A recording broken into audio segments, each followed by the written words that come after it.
A major announcement today from Nikki Haley. The 2024 Republican presidential field has its second candidate and its first woman. The socialist left sees an opportunity to rewrite history. China and Russia are on the march. They all think we can be bullied, kicked around. You should know this about me. I don't put up with bullies. And when you kick back, it hurts them more if you're wearing heels. I'm Nikki Haley, and I'm running for president. Tomorrow, the former South Carolina governor and ambassador to the United Nations holds a kickoff rally in Charleston. Then, two other key early voting states, Iowa and New Hampshire, later this week. Joining us now to share their reporting and their insights, CNN's Dana Bash, CNN's Jeremy Diamond, and Tia Mitchell of the Atlanta Journal-Constitution. So Donald Trump has his first declared opponent. He was the only, until today, the only declared candidate for president. The question is, if we roll back the tape pre-Trump, you can make the case for, okay, here's Nikki Haley. She's interesting. She's a governor of South Carolina. In the post-Trump Republican Party, what's the lane? Well, I was actually in South Carolina pre-Trump when then Governor Nikki Haley endorsed Marco Rubio, and she stood on the stage with Marco Rubio and Tim Scott and said, this is what the new Republican Party should look like. That was before she became Donald Trump's UN ambassador, and kind of went back and forth many times when it comes to supporting or not supporting him. And that was one of the things that was most fascinating about her video. By the way, we could spend like an hour talking about it and dissecting it, because it was very intentional, a lot of points she wanted to make. But when you talk to people who are preparing to, thinking about running against Donald Trump, which is what it is right now, there seems to be a dividing line between those who are willing to say, in an aggressive, full-throated way, we have to move on beyond this man, Donald Trump, and those who are kind of dancing around it. And I'm already hearing for some who are in the first camp saying, you know, okay, she talks about the heels, which is a great, memorable line. She talks about bullies, which is another memorable line, but neglects to talk about her former boss, who could easily be put in that category. In fact, she kind of lumps him in, not just Donald Trump. She says other Republican presidential candidates have failed a critical test. Republicans have lost the popular vote in 7 out of the last 8 presidential elections. That has to change. It's time for a new generation of leadership to rediscover fiscal responsibility, secure our border, and strengthen our country, our pride, and our purpose. It seemed to me to be if you're for Trump, or DeSantis for that matter, if you're for a Trumpy candidate, think again, right? Is that the point she's trying to make there? To try to shake the Republican primary voter, think again. I think she's saying that, but what is she giving them as a true kind of contrast to Trump or DeSantis? Because she's still talking about wokeism and the radical left and criticizing the 1619 Project. These are all the same type of talking points you'll hear from a Trump or a DeSantis. So, you know, to Dana's point, she's talking around the edges, not really saying the thing.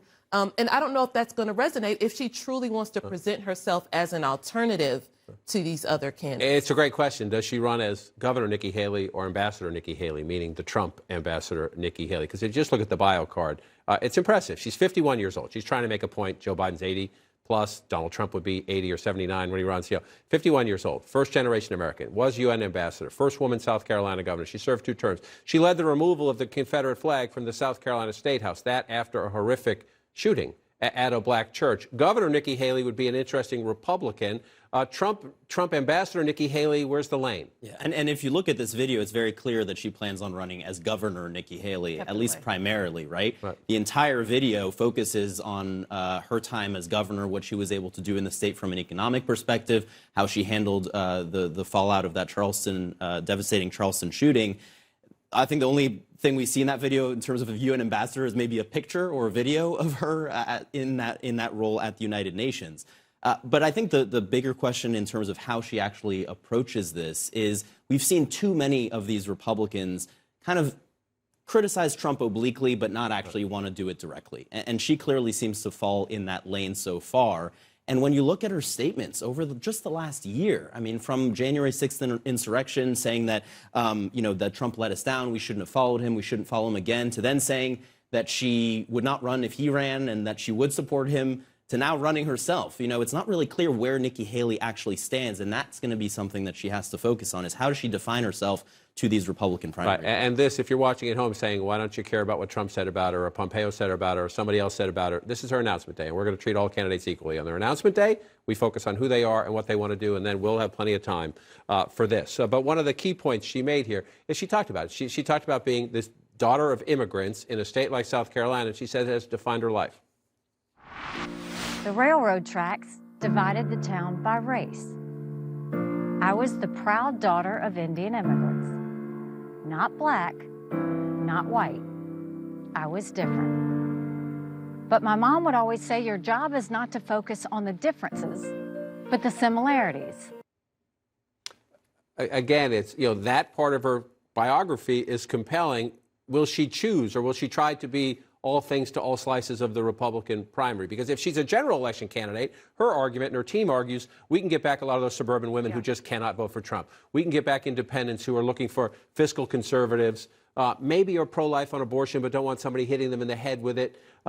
Where's her lane? Well, like you were saying, it's not where she's going right now, which I guess in a lot of ways is understandable because that's not the electorate she's trying to appeal to. It's Republicans. The part right after what you played in the video, she talks about the need to not talk about the differences so much and talk about similarities when it comes to race and other parts of America. She has an image of AOC looking angry, and she has another image of an African-American woman. I thought that was absolutely fascinating because she is a woman of color, and she's trying to show that she's with the Republicans when it comes to the culture wars and everything that Ron DeSantis and you name it have been talking about when it comes to trying to exploit the differences on ethnicity and race as opposed to bringing them together. So here's the question I can't answer. If you go back to earlier in our days, pre-Trump days, she's a candidate who's very good in small group settings like this, meaning she could have great appeal in Iowa. Then her state, South Carolina, is third in the process. So you can see it in the old map and calendar. Does that world still exist? I don't know if that world still exists, especially the way she's presenting herself. She's not saying the thing head on. Even her own questions, she faces questions because her parents are immigrants from far-right Republicans. How does she plan on winning a Republican primary talking to the same people that she's trying to cater to that might be skeptical already of her? That's a great point. On announcement day, you get to have a video. To win the nomination, you got to stand on a debate stage and hash it out. That'll be the fascinating part as this campaign plays out.